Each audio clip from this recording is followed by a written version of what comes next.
अस्सलाम वालेकुम। रिजवान के हम सफ़र में खुश आमदीद। आज हम हैं कामरान की बारादरी में, तो चले आए अंदर चल के देखते हैं कैसी है।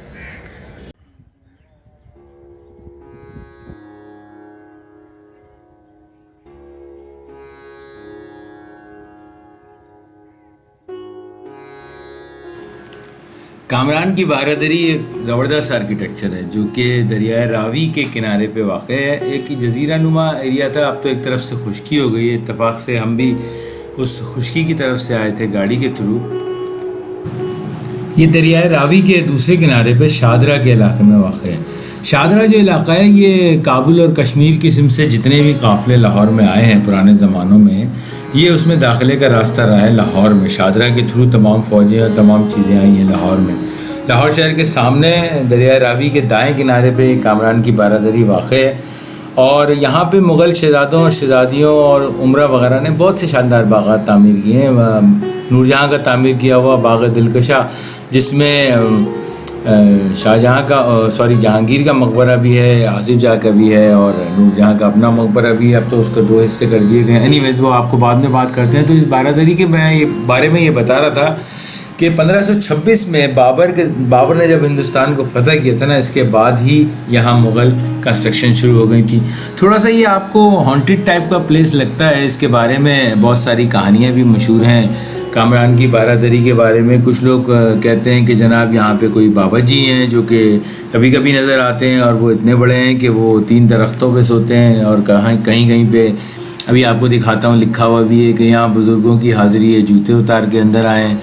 और बहुत सारी चीज़ें यहाँ मशहूर हैं। यहाँ आपको एक आगे दरख्त भी दिखाता हूँ जो कि 500 साल पुराना है, उसको कहा जाता है। और कहा जाता है कि उस पर भी जनाब कोई जिन्नात वगैरह रहते हैं। तो एनीवेज़ इन तमाम बातों से क़तई नज़र ये कंस्ट्रक्शन बहुत खूबसूरत है और देखने से ताल्लुक़ रखती है। थोड़ी यकीनी तौर पे इसकी मेंटेनेंस की अच्छी खासी ज़रूरत है। कुछ लोगों ने भी इस पर अपनी कारीगरी के कमालात दिखाए हैं लिखने लिखाने के, लेकिन बहरहाल ये एक खूबसूरत कंस्ट्रक्शन है। तो मैं आपसे ये बात कह रहा था कि शादरा जब बाबर ने हिंदुस्तान को फ़तह किया तो उसके फ़तह के 1 साल के बाद जो है उसका बेटा था एक मिर्ज़ा कामरान। तो मिर्ज़ा कामरान यानी शहंशाह हुमायूं का जो भाई था, उसने यहाँ पे पहले एक बाग़ तामीर किया था। उस बाग़ की भी कुछ चीज़ें मैं आपको दिखाता हूँ अभी इसके बाद, इस बारादरी के बाद। फिर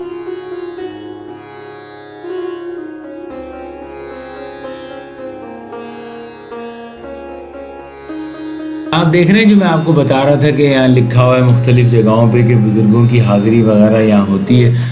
तो हॉन्टेड टाइप का प्लेस है और चूँकि इस वक्त बहुत गर्मी भी थी वहाँ पे, तो कुछ 1-2 लोग यहाँ पे देहाती नज़र भी आए ऊपर की मंजिल पे। चूँकि ये 2 मंजिला कंस्ट्रक्शन है और इसमें आप देख रहे हैं चारों जानिब महराबें हैं और 3-3 महराबों की वजह से इसको बारादरी कहा जाता है। कामरान की बारादरी यानी कामरान मिर्ज़ा जो शहंशाह हुमायूं का भाई था और बाबर का बेटा था। बाद में इसकी एक अलग स्टोरी है इस बारादरी से मुताल्लिक़। खैर बहरहाल अभी हम इसकी कंस्ट्रक्शन को देखते हैं। ऊपर आप देख रहे हैं छत के ऊपर एक वसी और अरीज़ ये जो हॉल है, सेंट्रल हॉल इस बारादरी का, इसकी कंस्ट्रक्शन इस तरह से की गई है कि आप इसके किसी भी एरिया में खड़े होते हैं तो आपको एक हवा का बड़ा फ़रहत बख्श एहसास होता है, जो बेसिकली दरियाए रावी की जानिब से आने वाली हवा का भी उसमें यकीनी तौर पे अमल दखल है। हालांकि उस ज़माने में दरियाए रावी यहाँ नहीं बहता था। यहाँ से कई किलोमीटर दूर, जो मैंने आपको बताया था पहले भी, कि शाही किले के साथ बिल्कुल दरियाए रावी के बहने की जगह थी। फिर ज़माने गुज़रते गए और रावी ने अपना रास्ता चेंज किया, तो आज दरियाए रावी इसके पास बिल्कुल बहता है और आपको यहाँ से कश्ती में बैठ के आपको आना पड़ता है यहाँ तक, कामरान की बारादरी तक। अब हम इसकी दूसरी मंजिल पर ज़रा से चलते हैं। पतली पतली सी आप देख रहे हैं कि सीढ़ियाँ आपको नज़र आती हैं यहाँ फर्स्ट फ्लोर पे। और फर्स्ट फ्लोर पे आने के बाद बड़ा अजीब सा लगता है कि ये सिर्फ़ एक कॉरिडोर है जो कि चारों तरफ है। ऊपर से सेंट्रल हॉल में एक तरह से झांकने के लिए मे भी यहाँ कोई पर्दे वगैरह उस वक्त होते हैं और फिर संगे मरमर की कई जगह पे मुझे ऐसा लगा जैसे रेलिंग नुमा कोई चीज़ होती थी यहाँ।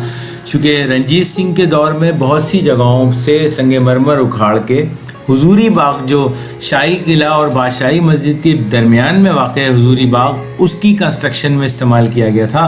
तो इसलिए इसका संगे मरमर भी काफ़ी तादाद में वहाँ गया। एनीवेज़ तो आगे चलते हैं। अभी इसमें थोड़ा थोड़ा सा कंस्ट्रक्शन का काम, कुछ रिपेयर मेंटेनेंस का लग तो रहा था कि हो रहा है, लेकिन उसकी स्पीड उस तरह नहीं है बहरहाल जिस तरह नूरजहाँ के मकबरे वगैरह को डेवलप किया जा रहा है। ये वही रास्ता नीचे की जानिब जा रहा है।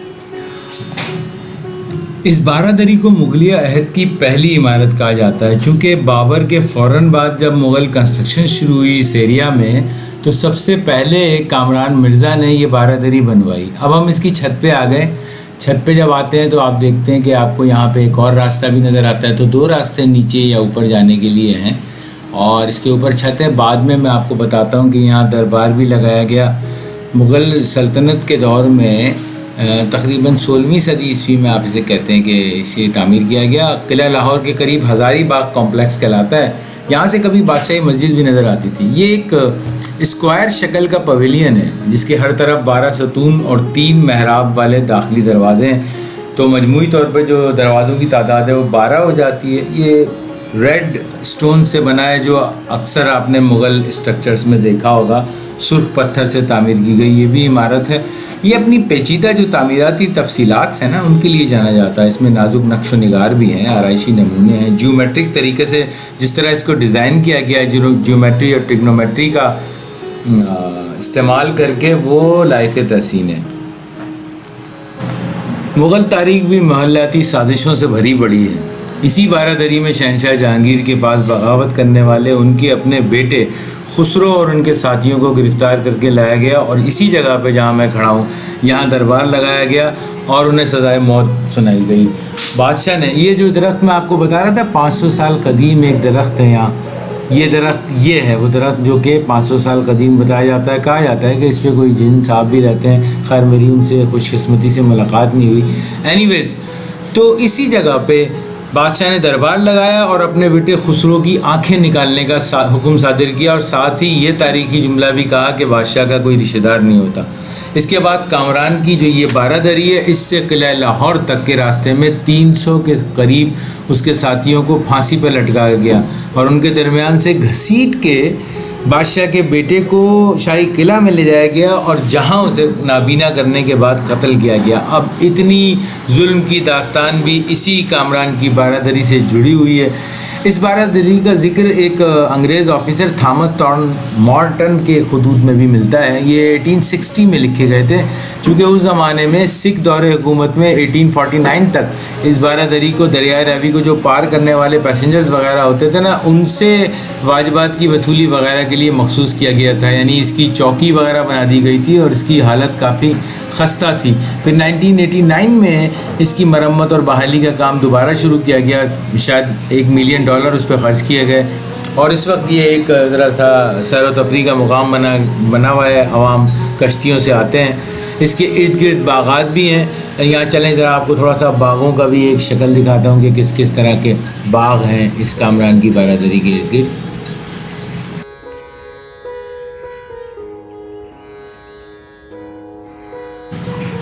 इन बागों में यकीनी तौर पर कभी फव्वारे भी होते होंगे और वो चलते भी होंगे। तो जाहिर है कि इनकी खूबसूरती में 4 चांद लग जाते होंगे यकीनी तौर पर। जैसे मैंने पहले भी आपसे जिक्र किया कि इस कामरान की बारादरी को लाहौर में मौसम गर्मा के लिए बनाई जाने वाली एक बारादरी के हवाले से भी जाना जाता है। ज़ाहिर है इब्तिदाई दौर में जब कामरान मिर्ज़ा ने लाहौर पे, समझे जब बाबर की वफ़ात हुई थी, तो कामरान मिर्ज़ा ने एक तरीके से लाहौर पे कब्ज़ा कर लिया था।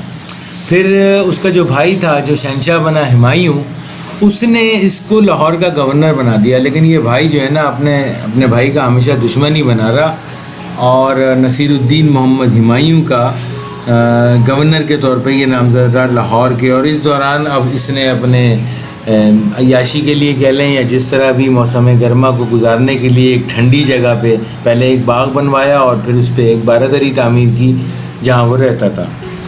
इसके बाद आने वाले मुख्तलिफ़ अदवार में इस बारादरी ने बहुत सी चीज़ें देखी। जैसे मैंने आपको बताया, इस पर चौकी भी बनाई गई, महसूल की चुंगी भी बनाई गई, मुख्तलिफ़ बादशाहों की रिहाइश भी रही। यहाँ लाहौर आने वाले कामरान की बारादरी को देख सकते हैं। बस लाहौर में ही है, समझ लें आप 10 मिनट में, आधे घंटे में ज़्यादा से ज़्यादा बीच लाहौर से कहीं से भी यहाँ पहुँच सकते हैं। इसकी खूबसूरती को देख सकते हैं, इसकी तारीख़ी अहमियत से वाकिफ़ हो सकते हैं।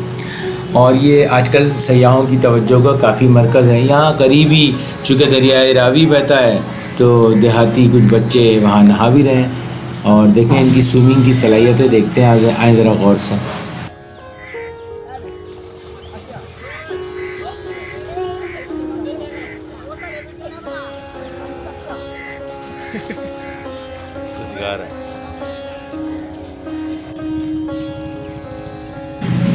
यहाँ चूँकि जजीरा है और ये बारादरी दूर से नज़र भी नहीं आती, दरख्तों के एक झुंड की सी शक्ल नज़र आती है। चारों तरफ इसके दरख्त हैं, कुछ नए कुछ पुराने। और आजकल यहाँ के रहने वाले बता रहे थे कि दरियाए रावी में पानी ज़्यादा है, अमूमन इतना पानी नहीं होता। ये सामने आपको दरियाए रावी के ऊपर बना हुआ पुल भी नज़र आ रहा है और उसके पीछे एक पुराना दरियाए रावी के ऊपर जो पुल है वो नज़र आता है। ये अगर मैं यहाँ इसके कोने पे आ गया हूँ इस जजीरे के, तो यहाँ से बारादरी भी आपको नज़र आती है। चढ़ान सी है और उसके ऊपर चढ़ के पत्थरों की इस तरह ऊपर, मैं अब ऊपर आके खड़ा हो गया हूँ। यहाँ पे एक बड़ा मज़े का सीन हो गया। वही सीन ये हो गया है कि हम चूँकि खुशकी के रास्ते ऐसे आए थे तो कश्ती तो हमने ली नहीं थी, तो अब कश्ती से वापस जाना है तो उसके लिए कश्ती वाई नहीं होगी। और वो खड़ा है वो दूर दरिया के उस किनारे, तो देखते हैं। ओए! ओए! आवाज़ है कि देखते हैं आता है कि नहीं आता। कामरान की बारादरी थोड़ा गर्मी में महंगी पड़ गई, लेकिन ज़रूरी थी, इसलिए मैंने कहा यहाँ का आपको विज़िट ज़रूर कराता हूँ। तो मैं आपको ये बता रहा था कि बहरहाल हम वहाँ काफ़ी देर जो है हमने आवाज़ें दी उसको और वो नहीं आए साहब, तो हमें तकरीबन 2 किलोमीटर का सफ़र तय करके मुझे फिर वापस उस खुशकी वाला जो कच्चा पक्का सा रास्ता था उसमें से गर्मी में गुजर के जाना पड़ा वापसी में। और कश्ती का सफ़र ना कर सके हम, क्योंकि वो साहब इधर आए नहीं, जब तक उन्हें कोई पैसेंजर नहीं मिलता वो इस तरफ नहीं आते। आखिर में मैं आपको ज़रा सा दिखाता हूँ, जब मैं उस रास्ते से आया था पीछे वाले खुशकी के रास्ते से, तो बड़े हॉन्टेड टाइप के मुझे कुछ प्लेसेस भी मिले थे, जैसे ये यहाँ पे नेवले बहुत सारे थे, तो मैं फिर वापस आ गया था यहाँ से। और फिर मैंने दूसरी जगह तलाश की थी अंदर आने के लिए। पीछे रास्ते पे जो बाग का एरिया है वो काफ़ी हॉन्टेड टाइप का था वो भी, तो वहाँ से भी मैं वापस आ गया था। मुझे उम्मीद है आज की ये वीडियो आपको पसंद आई होगी, और अगर पसंद आई है तो लाइक करें, शेयर करें, सब्सक्राइब करें चैनल को और अपने दोस्तों में शेयर करें। आपके वक्त का बहुत बहुत शुक्रिया।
ये फ्लीटी एक्सप्रेस होटल है जिसमें मैं ठहरा लास्ट टाइम। अपने इस विज़िट में, तो मैंने कहा आपको ज़रा सा इसका भी एक व्यू करा दूँ। अच्छा होटल है, बहुत अच्छा होटल है और ये DHA में वाक़ है। और आप जब लाहौर आएँ तो यहाँ ठहर सकते हैं अपनी फैमिली के साथ भी। बहुत ज़्यादा एक्सपेंसिव भी नहीं है, 10-11 हज़ार रुपये इसका पर नाइट लगभग शायद किराया है। तो एनीवेज़ आप इसमें ठहर सकते हैं और इंजॉय कर सकते हैं लाहौर की सैर को।